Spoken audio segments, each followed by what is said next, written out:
பிள்ளைகள் நாங்கள் தொடர்ந்து பேசுவோம். இது உங்களுக்கு ஒளிப்பதிவினுடைய இரண்டாவது பாகமாக 2 துண்டங்களாக வரும். இது இரண்டாவது பாகம். 31 தொடக்கம் 35 வரை உள்ள ஒவ்வொரு வினாவிலும் தரப்பட்டுள்ள சொற்கூட்டங்கள் ஒவ்வொன்றுக்கும் பொருத்தமான தனிச்சொல் விளங்குது தானே. இது என்ன சொல்றது? தொடர் மொழிக்கு ஒரு மொழி அல்லது ஒரு மொழிக்கு தொடர்மொழி என்று சொல்லி தமிழ்ல ஒரு இலக்கணம் இருக்கு. நீங்க படிச்சிருப்பீங்க தானே. இப்ப ஒரு சொல்லில சொல்லுகிறதுக்குரிய விளக்கம் அல்லது விளக்கத்துக்குரிய ஒரு சொல். அப்ப அந்த விஷயத்தை அவங்க இதுல போட்டிருக்காங்களே. இதெல்லாம் எங்கள்ட்ட பார்க்கல. வீண் செலவை முதல் வசனத்தை வாசிப்போம். 31 தொடக்கம் 35 வரை உள்ள ஒவ்வொரு வினாவிலும் தரப்பட்டுள்ள சொற்கூட்டங்கள் ஒவ்வொன்றுக்கும் பொருத்தமான தனிச்சொல்லை வினாவின் எதிரே உள்ள புள்ளிக்கோட்டின் மீது எழுதுக.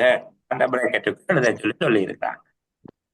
வீண் செலவை தவிர்த்து பொருளை செட்டாக செலவு செய்வது. இந்த செட்டு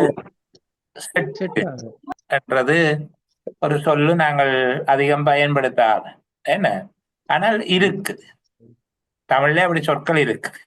தமிழிலே கப்புவது என்பதனுடைய பொருள் என்ன? எடுப்பது. சாரி, சாப்பிடுவது. அந்த வடிவேல் ஒரு படத்துல சொல்லும் அள்ளி அப்புங்க என்று சொல்லி, அதுதான் கப்புறது. அப்பமோடு அவல் பொறி என்ன கப்பிய கரிமுகன் அடிவேணி என்று சொல்லி இருக்கு. அப்ப அந்த கப்புறது அந்த மாதிரியான சொற்கள் தமிழ்ல உண்டு. செட்டு என்பது இந்த முழுமைக்கான பொருள்லாம் சிக்கனம். சரிதானே. செட்டாக செலவு செய்வது என்பது ஒரு நாங்கள் கட்டுமட்டாக என்பது போல. வீண் செலவை தவிர்த்து பொருளை கட்டுமட்டாக செலவு செய்வது, அதான் செட்டாக செலவு செய்வது. ஒரு கட்டுப்பாட்டோடு இருப்பது, ஒரு கெத்து. இந்த மாதிரி என்ன ஒரு செட்டா தான் இருப்பேன். எனி டைம் எல்லாம் பெர்ஃபெக்டா செய்வேன். அந்த பெர்ஃபெக்ட் என்கிற ஆங்கில வார்த்தைக்கு தமிழில் வேணும் என்றால் செட்டு என்று சொல்லி செம்மை. சரிதானே. அப்படி அவக்கு சிக்கனம் என்று எடுத்துக்கொள்ள. வயலும் வயல் சார்ந்த இடமும் மருதம். இது கொஞ்சமா எனக்கு குழப்பம் இருக்கிறது. நான் என்னடா வயலுக்குள்ள மருதமரம் நிக்க மாட்டேதான் ஞாபகம் வச்சிருக்கேன். காட்டுக்குள்ள முல்லை பூக்கும். சரிதானே. காடும் காடு சார்ந்த இடமும் முல்லை. சரியா. சரி. அடுத்தது வேற என்ன இருக்கு? நெய்தல். அது என்னது? கடலும் கடல் சார்ந்த மலையும் மலை. மலையும் இடமும். அடுத்தது மணலும் மணல் சார்ந்த இடமும் பாலை. மணலும் மணல் சார்ந்த இடமும் பாலை. இது என்னன்னு சொல்றது? சாரி, ஐவகை நிலங்கள். ஐவகை நிலங்களுக்கும் 5 வகையான ஒழுக்கங்களும் இருந்திருக்குது. 5 ஒழுக்கங்கள் என்று சொல்லி இருந்திருக்குது. சரி, நாங்கள் அந்த லெவலுக்கு எல்லாம் போக வேணாம். நான் சொன்னது போல நானும் எம்ஏ இல்லை, நீங்களும் எம்ஏ இல்லை. நாங்கள் எம்எஸ்ஓங்கிறதால அந்த அளவோட நிற்போம். சரிதானே. ஒரு கால் அந்த இடங்களுக்குரிய ஒழுக்கம் தெரியுமா உங்களுக்கு? ஒழுக்கம் அப்படின்னு நிறைய ஒழுக்கம் இருக்குது. என்ன ஒழுக்கம் இருக்குது? பல ஒழுக்கம் வருது. அந்த களவு ஒழுக்கங்கள், அக ஒழுக்கங்கள் என்று சொல்றது 5 வகையான ஒழுக்கங்கள்.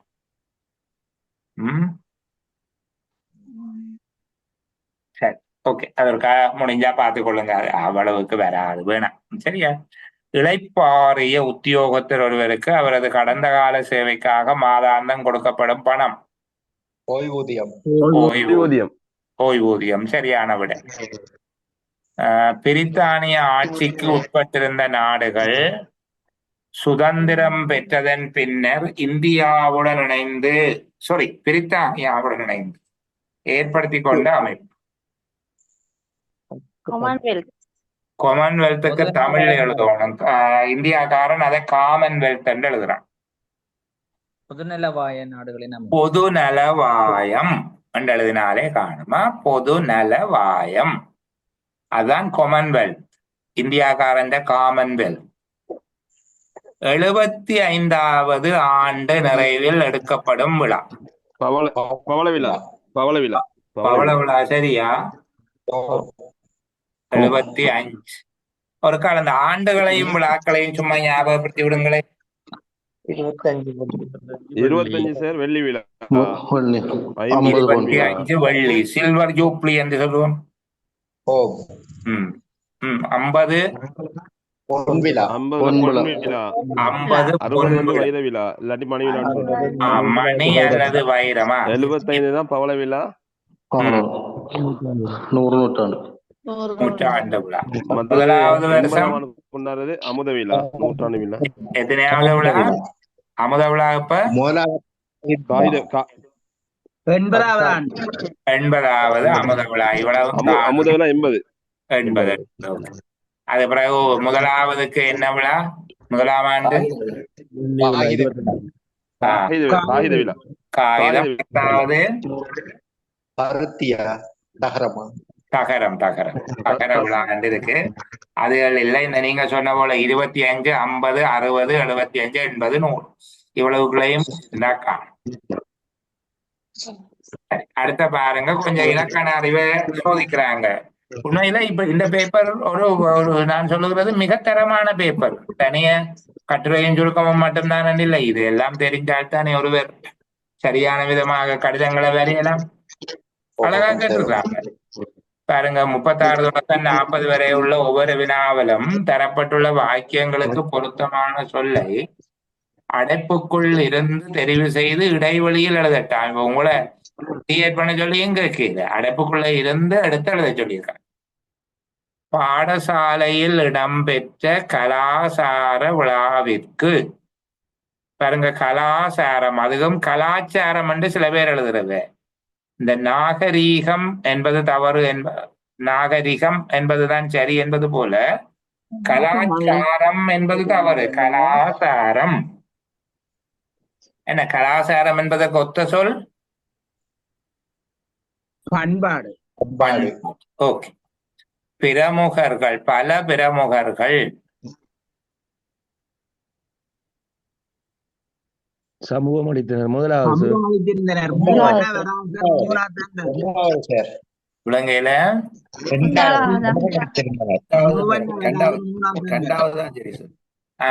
சமூகம் அளித்திருந்தனர். சமூகம் அளித்திருந்தனர்.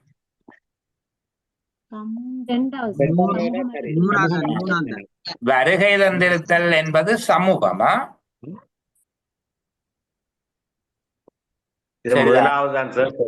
முதலாவதுதான் சரி. சமூகம் மூவன்னா வெறும் நினைக்கிறோம். சமூகம் மூவன்னா இல்ல சார். அது சார் அந்த சமூகத்தை குறிக்கும். அது அந்த சமுதாயத்தை குறிக்கிறதா? அது சொசைட்டியா? சரிதானே. சமூகம் அளித்தல் என்பது உண்மையில அப்படி ஒரு சொல்லல. சமூகம் அளித்தல்லாம் சரி. சமூகம் என்பது வரவு. வருகை தந்திருந்தனர் என்பது சமூகம்.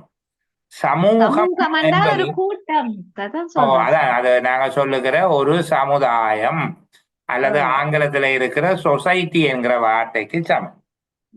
சரிதானே. சன சமூக நிலையமா சன சமூக நிலையமா? சரி, சமூக நிலையம். கூட்டம் கூடுறதால சமூக நிலையம்.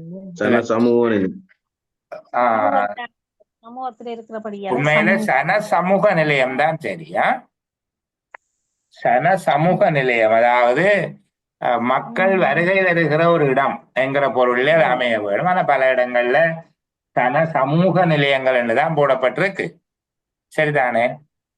சாதாரணமாக அது ஒரு கம்யூனிட்டி என்கிற பொருள்ல அமைகிறது. அவர் ஆங்கிலத்தை அப்படி மாற்றி வைத்திருக்கிறார்கள். அப்போ நாங்கள் மூவன்னாவை பெய்து கொண்டுட்டோம். சன சமூக நிலையம் அதாவது ஒரு சமுதாயம் பயன்படுத்துகிற ஒரு நிலையம் என்கிறதால கம்யூனிட்டி. இப்ப மூவன்னா போடுறது தான் புழக்கத்துல இருக்கு. அது சரியாகவே போயிட்டு. ஆனா சமூகம் அளித்தல் என்பது வருகை தருதல் மூணாதான் போடும்.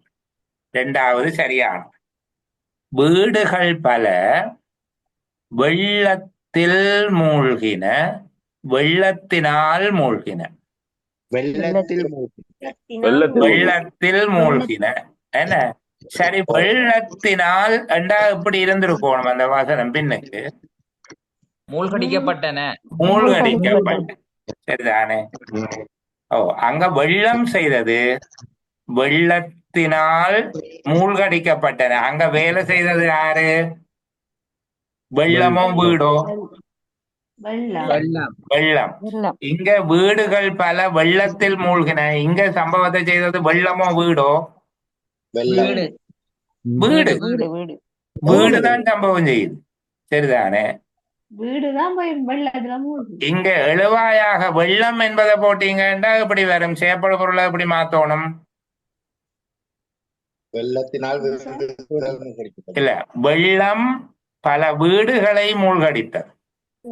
வெள்ளம் பல வீடுகளை மூழ்கடி. ஓ, இது பல வீடுகள் வெள்ளத்தில் மூழ்கின.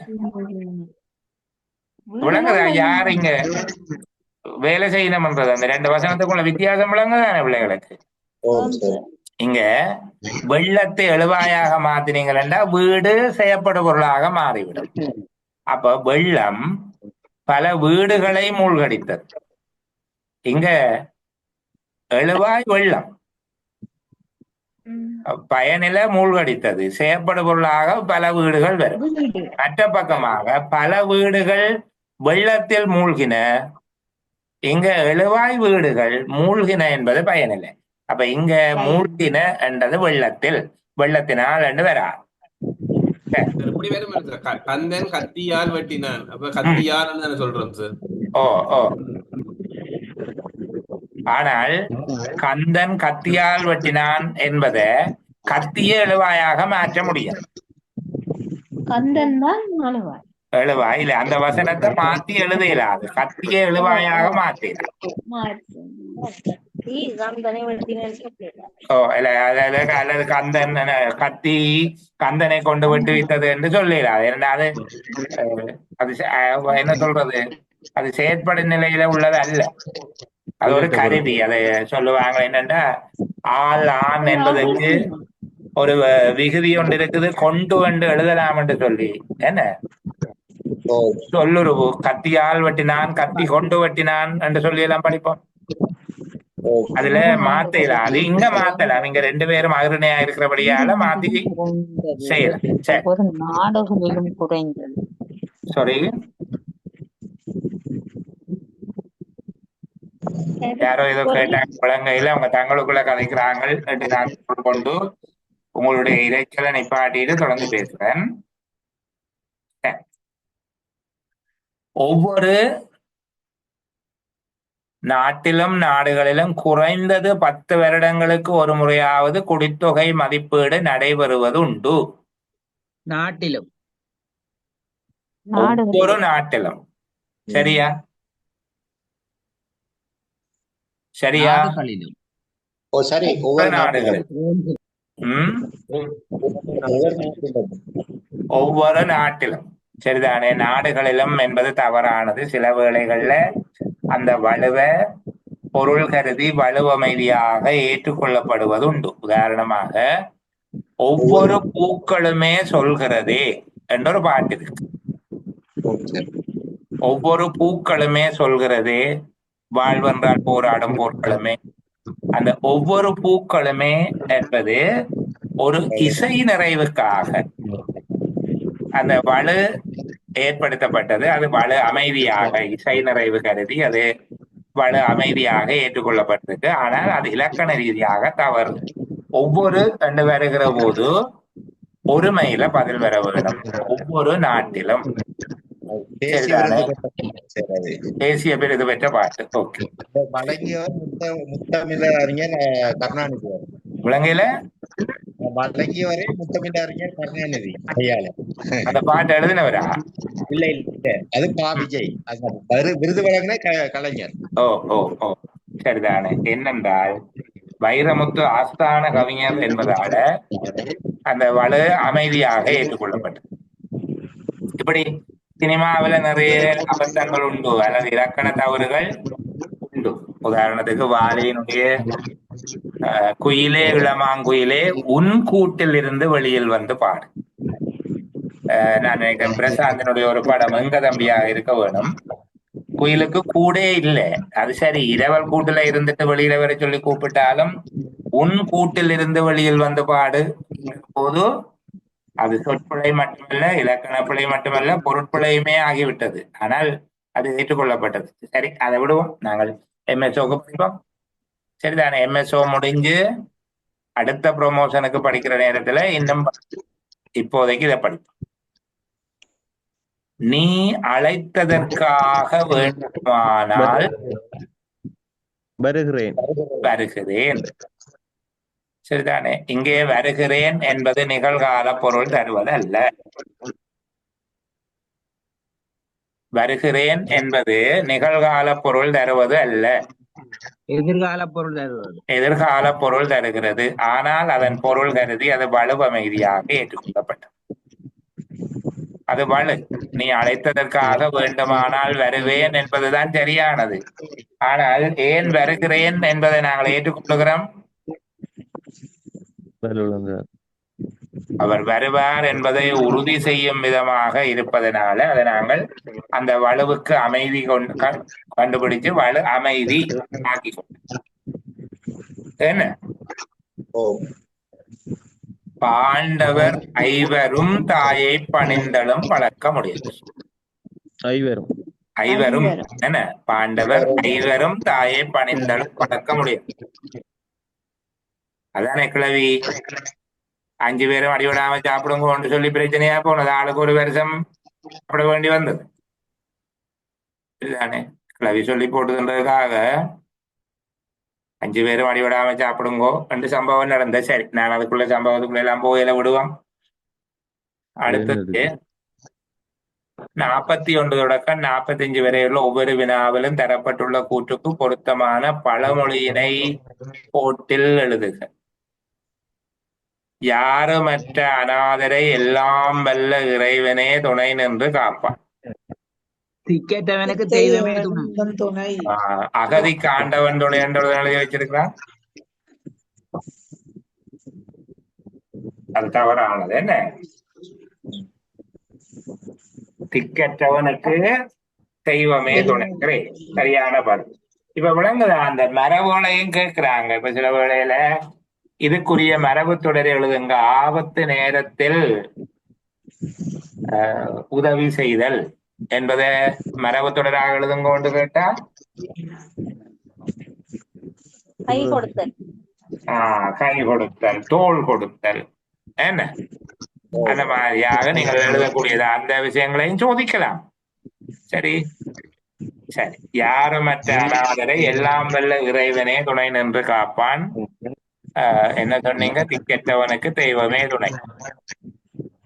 அச்சமின்றி உண்மை கூறுவோன் பலரது வெறுப்புக்கும் ஆளாவான். யதார்த்தவாதி சமூக விரோதி. வெகுசன விரோதி. யதார்த்தவாதி வெகுசன விரோதி. சரிதானே? அடுத்தது பதில் சொல்ற ஆளு இப்போதைக்கு ரதீபாக்கு வாய்ப்பு கொடுப்போம். மற்ற அகழ்மைக்கோ அல்லது ஓகே ரதீபாக்கு மட்டும் வாய்ப்பு. சரிதானே? அவங்க சொல்லாட்டி இன்னொரு ஆளை நான் கேட்கிறேன். மனிதனுக்கு மனநிறைவை போன்று சுகமளிக்கும் செல்வம் வேறொன்றும் இல்லை. சரி. போதும் என்ற மனமே பொன் செய்யும் மருந்து. ஒருவர் தாம் செய்யும் செயலாலேயே தமக்கு தீங்கை ஏற்படுத்தி கொள்வர். தன்வினையை தன்னை சுடும். தன்வினை தன்னை சுடும். தவளையும் தன்பாயால் கடும். சரியா? நுணலும் தன்பாயால் கடும். அது சரியா? அது ஒருவர் தன்னுடைய வார்த்தைகளால் தனக்கு தீங்கு ஏற்படுத்துறதுக்கு தான் அப்படி சொல்லுவோம். என்ன? இது செயல் என்று வருகிறதால வினை, தன்வினை தன்னை சுடும். தனித்து நிற்காது சகலரும் ஐக்கியப்படின் அதுவே வலிமை உடையது. ஒற்றுமையே பலம். ஒற்றுமையே பலம். ஒற்றுமையே பலம். வலிமையற்றவர்களும் ஒன்று சேர்ந்தால் வலிமை அடைவார்கள். உடம்பன் கொடியும் திரண்டால் முடியும். இதுக்கு தனித்து நிற்காது சகலரும் ஐக்கியப்படுவின் அதுவே வலிமை உடையது. ஒற்றுமையே பலம். ஒற்றுமையே பலமா? ஒன்றுபட்டால் உண்டு வாழ்வா? ஒன்றுபட்டால் உண்டு வாழ்வு. ஒன்றுபட்டால் உண்டு வாழ்வு. என்ன? ஓ ஓகே. அடுத்தது என்ன பாருங்க. சாரி, கடம்பன் கொடியும் திரண்டால் முடக்கும் வராதா சார்? அதனுடைய பொருள் என்னென்றால் அது பலவீனமானவர்கள். பலவீனமானவர்கள் என்கிற அடிப்படையில தான் அந்த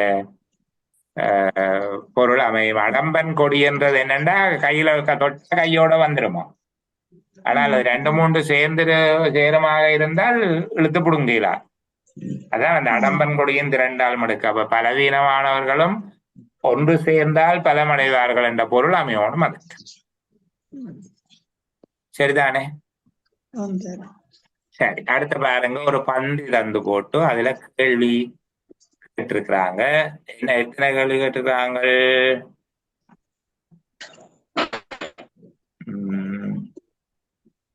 இதுக்கு 24 புள்ளிகள் கேட்டு தந்திருக்காங்க. 24 புள்ளி. ஒரு பந்தி, சின்ன பந்தி தந்திருக்க. நாங்கள் வாசிப்போம். அதை வாசித்து பிராந்திய அளவில் பின்வரும் உரைப்பகுதியை வாசித்து அதன் கீழே தரப்பட்டுள்ள கூற்றுக்கள் சரியாயின் சரி எனவும் பிழையாயின் பிழை எனவும் வினாவின் எதிரே உள்ள புள்ளிக்கோட்டில் எழுதுக. சரியா? கூற்றுக்களை நாங்க பிறகு வாசிப்போம். முதல் பந்திய வாசிப்போம். பந்திய வாசிக்கிறது மட்டுமில்ல, அதை துண்டு துண்டா உடைச்சு அது இந்த சாராம்சத்தையும் எடுக்க பழகுவோம். அதுக்கு முன்னுக்கு எங்களோட மக்களை ஓஃப்ல இல்லாம ஒன்ல வைக்க பழகுவோம். சாரி, ஒன்ல இல்லாம ஓஃப்ல வைக்க பழகுவோம். என்ன பழகுவோமோ? ஓகே, அதையும் பழகிட்டு நான் முதல் வாசிக்கிறேன். அந்த நேரத்துல மக்க ஓஃப்ல வைங்க. பிறகு கேட்கிற நேரத்துல ஒன் பண்ணுங்க. நான் கேட்கிற ஆள் விட சொல்லுங்க. பின்வரும் உரைப்பகுதியை வாசித்து அதன் கீழே தரப்பட்டுள்ள கூற்றுக்கள் சரியாயின் சரி எனவும் பிழையாயின் பிழை எனவும் வினாவின் எதிரே உள்ள புள்ளிக்கோட்டில் எழுதுக என்று சொல்லி இருக்கு. பின்வரும் உரைப்பகுதியை வாசித்து அதன் கீழே தரப்பட்டுள்ள கூற்றுக்கள் சரியாயின் சரி எனவும் பிழையாயின் பிழை எனவும்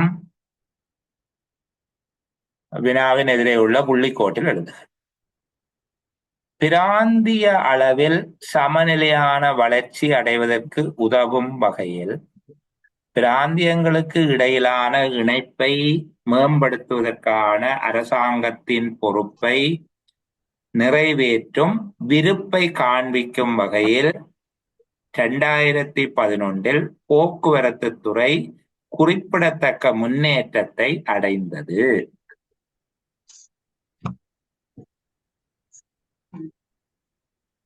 போக்குவரத்து துறையில் உள்ள அபிவிருத்தி முக்கியமாக வீதி அபிவிருத்தி துறையில் காணப்பட்டது. நெடுஞ்சாலை, விரைவு பாதை, பாலங்கள், வடக்கு கிழக்கு மாகாணங்களில் உள்ள வீதிகள் மீதான சிறந்த கவனத்துடன் தற்போதுள்ள வீதிகளை புனரமைத்தல் மற்றும் மகநகும நிகழ்ச்சி திட்டத்தின் கீழ் கிராமிய வீதிகளை நிர்மாணித்தல் என்பன 2011 தொடர்ந்தன. 2011 நவம்பரில் பொதுமக்களுக்கு திறக்கப்பட்ட தெற்கு விரைவு பாதை போக்குவரத்து நுழைவு வழியாக திகழ்ந்து பெரிய அளவிலான சந்தைகளுடன் இணைப்பை ஏற்படுத்தி போக்குவரத்து செலவை பெருமளவுக்கு குறைத்து கூடிய பொருளாதார கொள்கைகளை உருவாக்கும் என எதிர்பார்க்கப்படுகிறது. இருப்பினும் நாட்டில் உள்ள கூடிய பயணிகள் மற்றும் பொதிகள் போக்குவரத்தினால் ஏற்படும் உயர்ந்த சாலை போக்குவரத்து நெரிசலை பார்க்கும் போது பொருளாதார திட்டமிடலில் முன்னெச்சரிக்கையான மதிப்பீடு அவசியமாக உள்ளது. இருப்பினும் நாட்டில் உள்ள கூடிய பயணிகள் மற்றும் பொதிகள் போக்குவரத்தினால் ஏற்படும் உயர்ந்த சாலை போக்குவரத்து நெரிசலை பார்க்கும் போது பொருளாதார திட்டமிடலில் முன்னெச்சரிக்கையான மதிப்பீடு அவசியமாக உள்ளது. சரியா? வேணுமென்றா இத இன்னும் ஒரு துண்டாக உடைக்கிறதுக்கு முயற்சிகள். போக்குவரத்து துறையில் உள்ள அபிவிருத்தி முக்கியமாக வீதி அபிவிருத்தி துறையில் காணப்பட்டது என்று சொல்லி உடைக்கும். அப்ப இங்க எத்தனை துண்டாக உடைச்சு வச்சிருக்கிறோம்? 5 துண்டு இருக்கு. 5 துண்டு இருக்கு. 5 துண்டு இருக்கு. சரி, இப்ப நான் இங்க கீழே இருக்கிற கேள்வி ஒன்றுக்கும் போக இல்லை. அது பிறகு பார்ப்போம். முதலாவது துண்டம்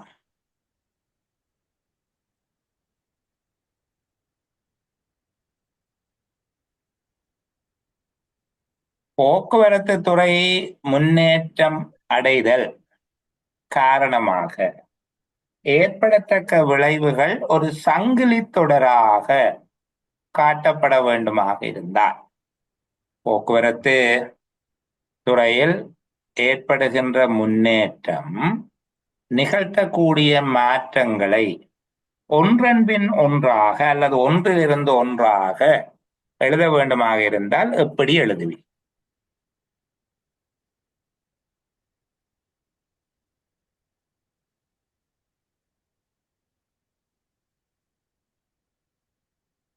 போக்குவரத்து துறையில் ஏற்படும் வளர்ச்சி காரணமாக ஏற்படத்தக்க மாற்றங்களை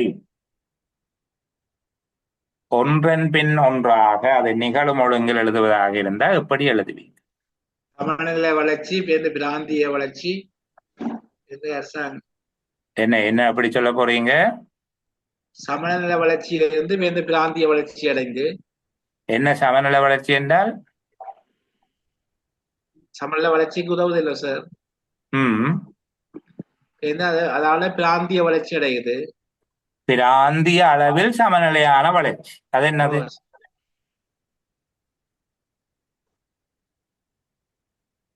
முதல் என்ன நடக்குது?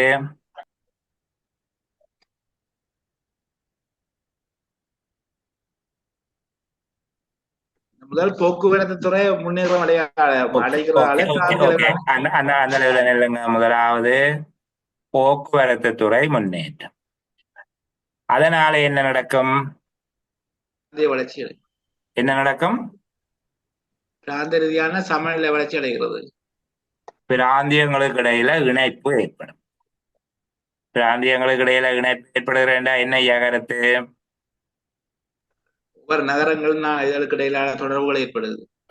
இணைப்பு மேம்படும். இப்ப இணைப்பு இருக்கு, அது கொஞ்சம் முன்னேற்றம் அடையும், இம்ப்ரூவ் ஆகும். இப்ப உதாரணத்துக்கு யாழ்ப்பாணத்துல இருந்து தம்புள்ள காப்பேட் ரோட்ல சும்மா கிருண்டு போகலாம். என்ன, பிராந்தியங்களுக்கு இடையில் இணைப்பு ஏற்படும். பிராந்தியங்களுக்கு இடையில இணைப்பு ஏற்பட்டால் அதனால என்ன நடக்கும்?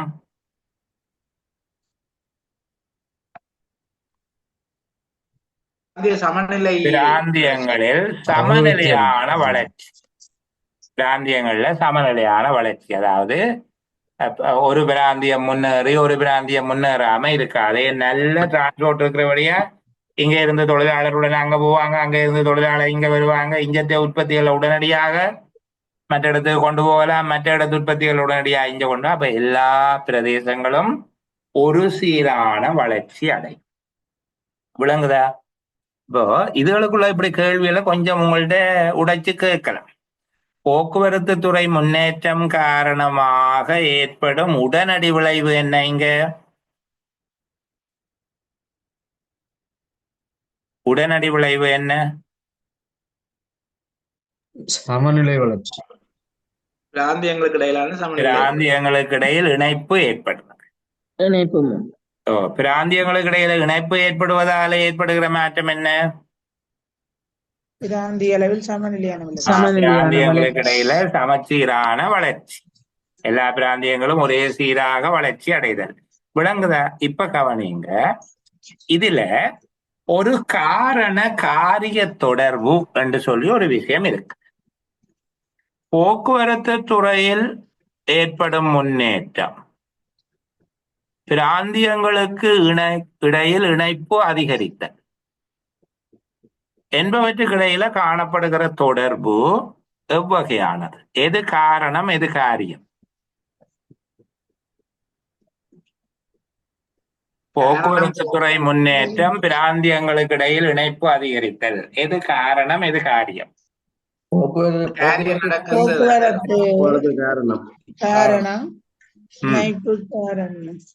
பிராந்தியங்களுக்கு இடையில் இணைப்பு வளர்ச்சிக்கான காரணம் காரணமாக போக்குவரத்து முன்னேற்றமும் காரியம். காரியம் என்றால் அதன் விளைவு. பிராந்தியங்களுக்கு இடையிலான இணைப்பு. என்ன? இப்ப பிராந்தியங்களுக்கு இடையிலான இணைப்பு நீங்கள் காரணமாக எடுத்துக்கொண்டால் அப்போது காரியம். பிராந்திய அளவில் சமநிலை வளர்ச்சி.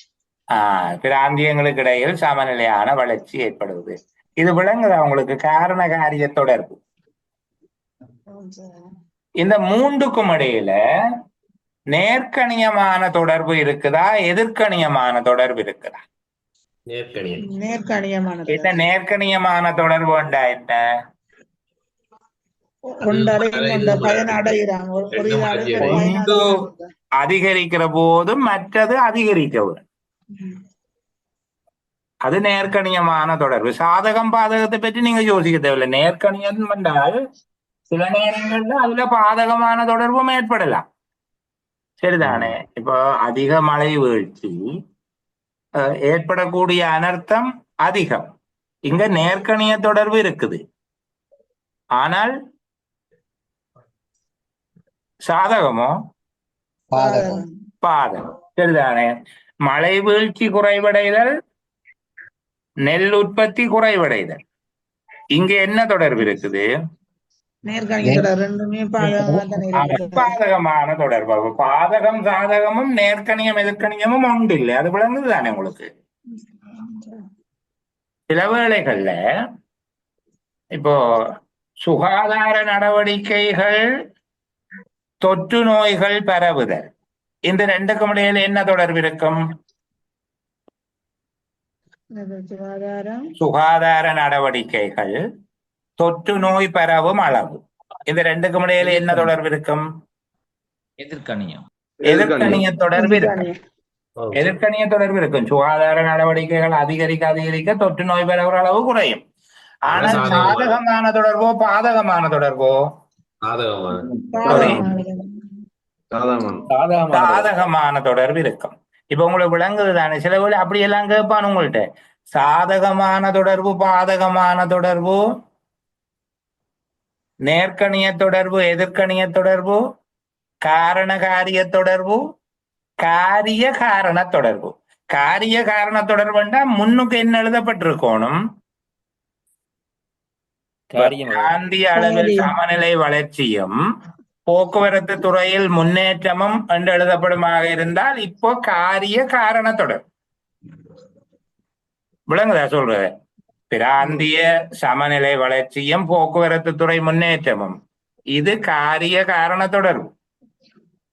போக்குவரத்து துறை முன்னேற்றமும் பிராந்திய சமநிலை வளர்ச்சியும் என்று கேட்கப்பட்டால் காரண காரிய தொடர்பு. இப்ப இந்த விஷயத்துல உங்களுக்கு கிளியரோ? காரண காரிய தொடர்புண்டா என்ன, காரிய காரண தொடர்புண்டா என்ன, நேர்கணிய தொடர்புண்டா என்ன, எதிர்கணிய தொடர்புண்டா என்ன, சாதகமான தொடர்பென்றால் என்ன, பாதகமான தொடர்பென்றால் என்ன, பின்தொடரும் விளைவெண்டா என்ன? பின்தொடரும் விளைவெண்டா ஒன்று அடுத்து மற்றது நடக்கிறது.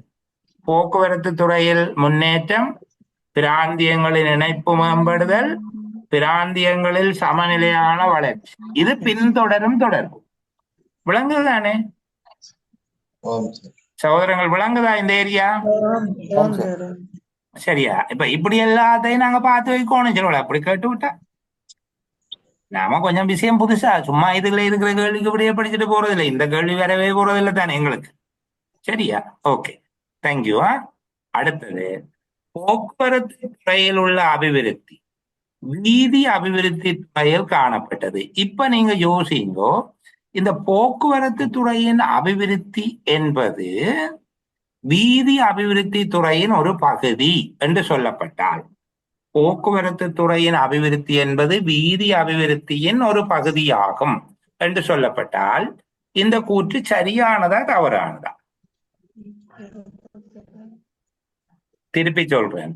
போக்குவரத்து துறையின் அபிவிருத்தி என்பது வீதி அபிவிருத்தி துறையின் ஒரு அங்கமாகும். சரியா தவறா? சரி சரி சரியா?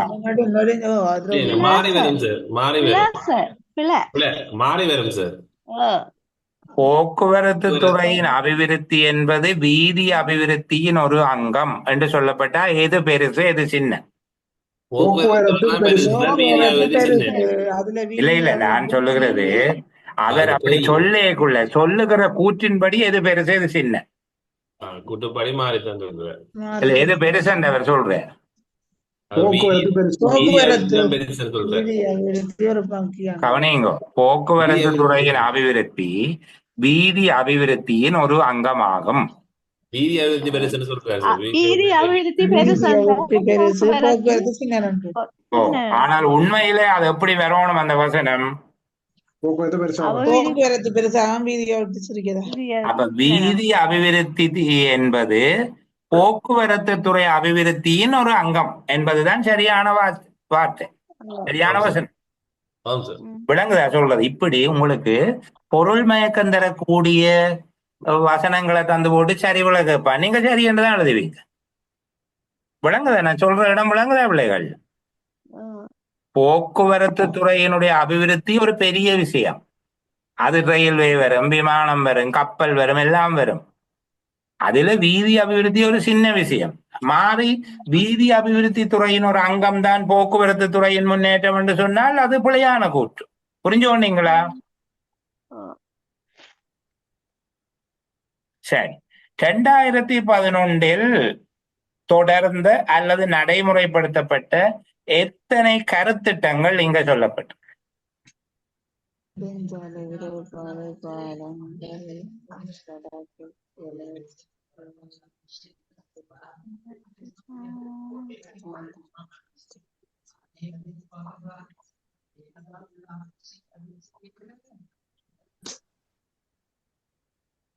ஆக குறைந்தது எத்தனை கருத்திட்டங்கள் சொல்லப்பட்டிருக்கு?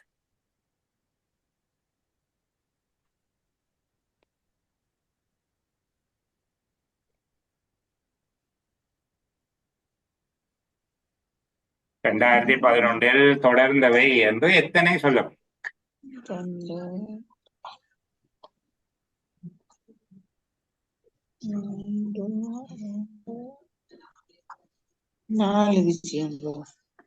4 சொல்லப்பட்டிருக்கு. என்னென்னு இதுல இருக்கிற மாதிரி வாசிக்க கூடாது, எனக்கு சின்னனா சொல்லுவோம்.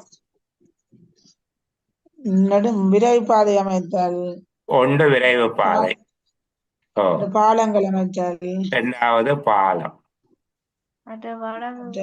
வடக்கு கிழக்குள்ள வீதிகளை புனருத்தானம், வீதி புனருத்தானம், தற்போதுள்ள வீதிகளை புனரமைத்தல், அதாவது வடக்கு கிழக்கு மாகாணங்களில் உள்ள வீதிகள் மீதான சிறந்த கவனத்துடன் தற்போது வீதிகளை புனரமைத்தல். மகநகம திட்டத்தில கிராமிய வீதிகளை நிர்மாணித்தல், கிராமிய வீதிகளை நிர்மாணித்தல் ஆகிய 4 விடயங்கள் நடக்கும். அது மகநகம திட்டத்தின் கீழ் கிராமிய வீதிகளை பயன்படுத்தல் என்கிறது சொல்லப்பட்டிருக்கு, சரிதானே? அடுத்தது விரைவு பாதையினால, தெற்கு விரைவு பாதை திறக்கப்பட்டதுனால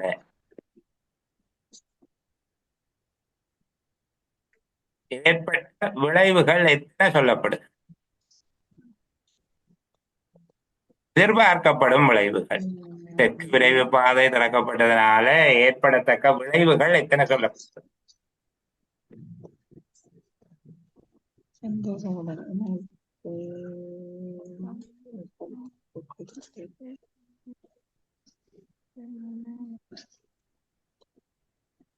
சந்தைக்குடையான தொடர்பு ஏற்பட்டிருக்குது, செலவு குறைஞ்சிருக்கு.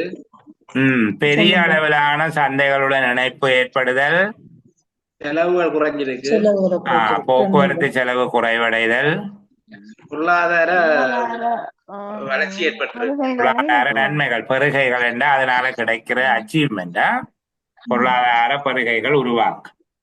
அது எதிர்பார்க்கப்படுகிறது, சரிதானே? இருப்பினும் நாட்டில் உள்ள பயணிகள் மற்றும் பொதிகள் போக்குவரத்தினால் ஏற்படும் உயர்ந்த சாலை போக்குவரத்து நெரிசலை பார்க்கும் போது பொருளாதார திட்டமிடலில் முன்னெச்சரிக்கையான மதிப்பீடு அவசியமாக உள்ளது. பொருளாதார திட்டமிடலில் முன்னெச்சரிக்கையான மதிப்பீட்டை அவசியப்படுத்தும் காரணிகள் அது.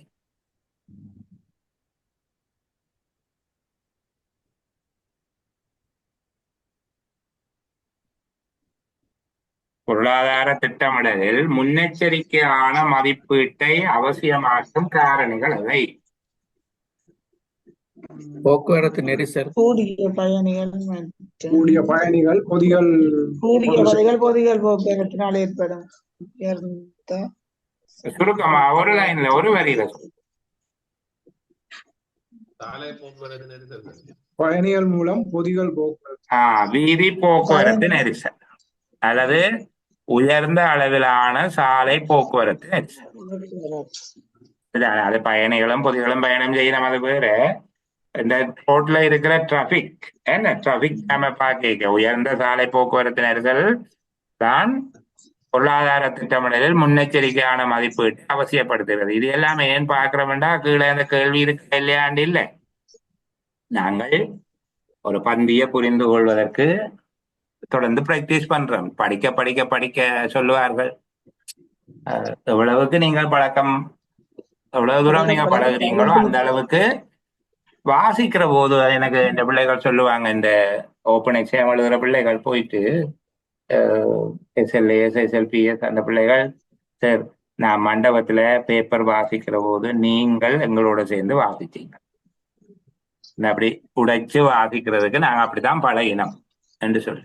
சரி, அப்படி பிரிச்சு வாசிக்கிற போது எங்களுக்கு அந்த பொருள் விளக்கம் வந்து நாங்கள் சரி எஞ்சிய நாட்கள் அதை தொடர்ந்து பழகுவோம்.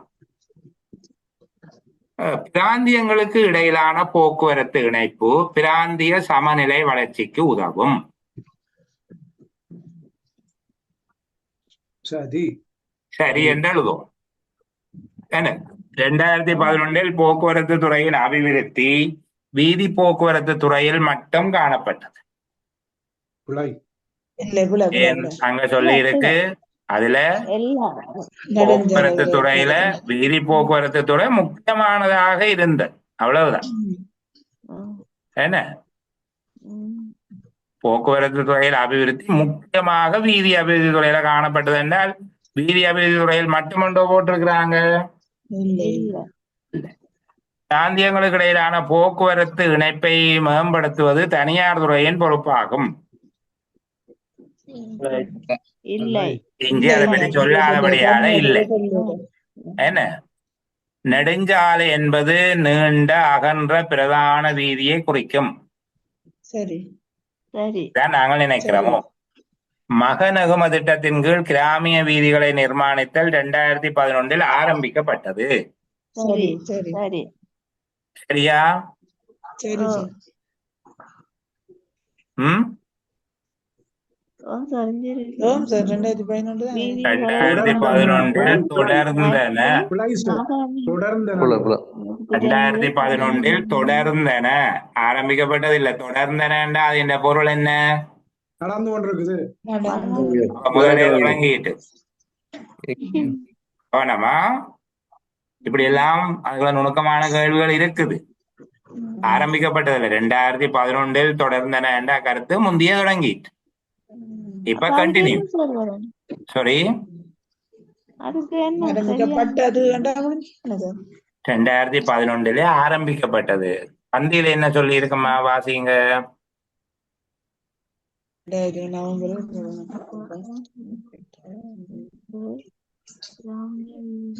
மகநகும நிகழ்ச்சி திட்டத்தின் கீழ் கிராமிய வீதிகளை நிர்மாணித்தல் என்பன 2011 தொடர்ந்தன. அதன் கருத்து என்ன? என்பன மேலே இருக்கிற விஷயங்களும் நெடுஞ்சாலை, விரைவு பாதை, பாலங்கள், போதுள்ள வீதிகளை புனரமைத்தல் மற்றும் மகநகும திட்டத்தின் கீழ் கிராமிய வீதிகளை நிர்மாணித்தல் என்பன 2011 தொடர்ந்தன. ஒரு 4-5 சொல்லி தொடர்ந்தன. அதன் கருத்து என்ன? இதெல்லாம் ஏற்கனவே தொடங்கிட்டு 2011 தொடர்ந்து நடக்கும். என்ன அது ஒரு சின்ன பொருள் விளக்கம் வித்தியாசப்படுதல்லோ எங்களுக்கு. பொருளாதார பருகைகளை ஏற்படுத்தும் என்ற எதிர்பார்ப்பிலேயே தெற்கு விரைவு பாதை அமைக்கப்பட்டது. கடைசியா பொருளாதார பருகைகளை உருவாக்கும் என்று எதிர்பார்க்கப்படுகிறது. அது எவ்வாறு பொருளாதார பருகைகளை உருவாக்கும்? இங்கேயும் ஒரு தொடர்ச்சியான ஒரு சங்கிலி இருக்கு. என்ன பெரிய அளவான சந்தைகளோடு இணைப்பை ஏற்படுத்தி போக்குவரத்து செலவை குறைத்து பொருளாதார பருகைகளை உருவாக்குதல். 3 படிமுறைகளுக்காக அது நடக்குது. 3 படிமுறைகளூடாக அது நடந்து இருக்கு. சரியா? ஏற்கனவே உள்ள வீதிகளை மீள திருத்தி அமைத்தலே வீதி புனரமைப்பு எனப்படும். விடை. பயணிகள் போக்குவரத்தினாலேயே உயர்ந்த அளவில் சாலை போக்குவரத்து நெரிசல் ஏற்படுகிறது. ரெண்டும் சேர்த்து தானே. ஓ அப்ப பயணிகள் நாங்கள் பொறிகள் ரெண்டுல வரும். அப்ப இல்லை என்றுதான் போடுவோம். உண்மையில 3ஆவதாக ஒரு விடை இருக்குமாக இருந்தால் நிச்சயிக்க முடியாது. நிச்சயிக்க முடியாது என்ற ஒரு விடையும் தருவாராக இருந்தால் ஆம் இல்லை நிச்சயிக்க முடியாது அல்லது சரியானது தவறானது கூற முடியாது என்று வருமாக இருந்தா இதுக்கு நாங்க என்ன விட கொடுக்கணும்? கூற முடியாது. கூற முடியாது. சரிதானே? கூற முடியாது. அடுத்து அதே போல 3ஆவது கேள்விக்கு அதுக்கும் கூற முடியாது. ஏன் கூற முடியாது என்று விட எழுதுறோம்? இல்லைன்னு தான் வரும். அதை பற்றி இந்த பந்தியில ஒன்றும் சொல்லாதபடியாலே எங்களுக்கு சொல்ல தெரியல. இதுல யார் செய்யணுமென்றோட சொல்லல தானே. அதுல மேல சொல்லி இருக்கு அரசாங்கத்தின் பொறுப்பை நிறைவேற்றும் விருப்பம் காண்பிக்கும் வகையில அரசாங்கத்துக்கு பொறுப்பு இருக்கு. அந்த பொறுப்பை நிறைவேற்றுகிற விருப்பம் அரசாங்கத்துக்கு இருக்கு. அதை வழிகாட்டுறதுக்கு அரசாங்கம் செய்த வேண்டும். தனியாருக்கு பொறுப்பு இருக்கா இல்லையான்னு சொல்லி இல்லை. சொல்லவே இல்லை. ஆனால் தனியார் துறையின் பொறுப்பாகும் என்று சொல்லி இருக்கிறபடிய தனியார் துறையின் பொறுப்பு தான் எடுக்கிறதால நாங்க இல்லை என்று பதிலளிக்கலாம். ஆனால் இறுதி கேள்விக்கு நாங்கள் நிச்சயிக்க முடியாது என்பதுதான் இங்க சரி பிள்ளை என்று இருக்கிறபடியால பிள்ளை என்று கொடுக்கிறோம். சில வேளைகள்ல பிள்ளைகள் அப்படியும் வரும். சரிதானே? சரி பிள்ளை நிச்சயிக்க முடியாது அல்லது ஆம் இல்லை நிச்சயிக்க முடியாது என்று சொல்லியும் பெறலாம். அடுத்தது ஒரு கட்டுரை ஒன்று தந்திருக்கிறாங்க. உங்களுக்கு கட்டுரை எழுதுறதுக்கு நாங்க தந்துட்டோம். இங்க தந்திருக்கிறாங்க. சரிதானே? காணி போலீஸ் அதிகாரங்களை மாகாண சபைகளுக்கு ஒப்படைப்பதன் பொருத்தப்பாடு, சிறுவர் துஷ்பிரயோகம், மகளிர் துன்புறுத்தல் என்பவற்றை இலங்கையில் இருந்து ஒழித்தல், சுகாதாரம், சூழல் பாதுகாப்பு என்பவற்றை கவனத்தில் கொள்ளாமல் கைத்தொழில் மயப்படுத்துவதால் ஏற்படும் தாக்கங்கள், வர்த்தகமயமாதல், சமூக நவீனமயமாதல் என்பவற்றால் அருகி செல்லும் பாரம்பரிய ஒளிமையாங்கள். இதுல பெரும்பாலானாக்கள் 3வது 4வது எடுக்கிறதுக்கு வாய்ப்பு இருக்கு. சில பேர் 2வது எடுப்பார்கள். 1வது கொஞ்சம் ஆழமான சட்டம் சார்ந்த அறிவு இருந்தால்தான் அதுக்குள்ள போகலாம். அப்ப இப்படி தருகிற நேரங்கள்ல உங்களுக்கு தெரிஞ்ச ஏரியாவுக்கு போகும். சரிதானே? கைத்தொழில் மயப்படுத்துவதால சுகாதாரத்துக்கும் சூழலுக்கும் ஏற்படுகிற பாதிப்பை வச்சுக்கொண்டு 3வது கட்டுரை எடுக்கிற பொருத்தமாக இருக்கும். அடுத்தது சிறுவர்களும் மகளிரும் என்பது மகளிர் சந்தோஷமா இருந்தால் தான் குடும்பம் நல்லா இருக்கும், பிள்ளைகளை பராமரிப்பார்கள், குடும்பத்தின் மீது அக்கறை இருக்கும், குழந்தைகள் எதிர்கால சொத்துக்கள் என்கிற மாதிரியாக எழுதி அவைக்கு என்னென்ன துன்பம் நடக்குது, அதனால ஏற்படுற விளைவு என்ன, அவர்கள் உடல் ரீதியா உள ரீதியாக பாதிக்கப்படுறதால ஏற்படுற சமூக பொருளாதார விளைவுகள் என்ன என்று சொல்லி கொஞ்சம் போகலாம். ஆனால் 3வது பொருத்தமானதாக இருக்கும். அதாவது கைத்தொழில் மயப்படுத்துவதால சுகாதாரத்துக்கும் சூழலுக்கும் என்னென்ன விதமான பாதிப்பு ஏற்படும்.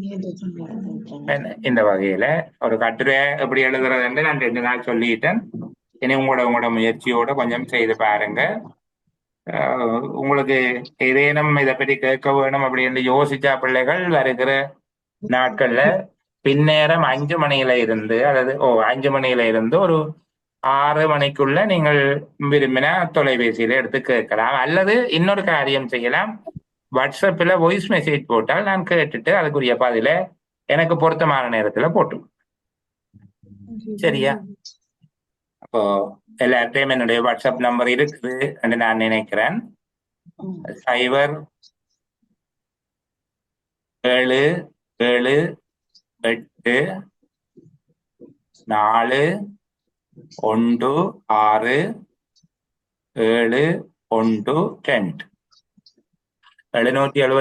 416 அந்த இலக்கத்துக்கு நீங்கள் ஒரு குரல் ஒளிப்பதிவாக போடுகிறது நல்லது. அப்போ என்னன்னா நேரம் கிடைக்க அதுக்குரிய பதில நான் உங்களுக்கு சொல்லி அனுப்பி விடுவேன். இன்னும் சில விஷயங்களை பார்க்கணும் என்று திட்டமிட்டிருந்தேன்னா இன்றைக்கு நேரம் உங்களுக்கு சலிப்பு ஏற்படுகிற அளவுக்கு இதுக்கு மேல படித்தால் இந்த அளவோட நாங்கள் நிறைவு செய்வோம். நாளைக்கு காலையில அலுவலக முறைமை தொடர்பான சில விடயங்களையும் பகிர்ந்து கொள்வோம். சரிதானே? அப்போ எல்லோருக்கும் நல்ல இரவாக அமைய வேண்டும் என்கிற பிரார்த்தனையோடு என்னுடைய ஒளிப்பதிவை நிறுத்துகிறேன். உங்களுக்காக சில வினாடிகள் சில நிமிஷங்கள் காத்திருக்கிறேன். ஏதேனும் இருந்தால் கேட்கலாம்.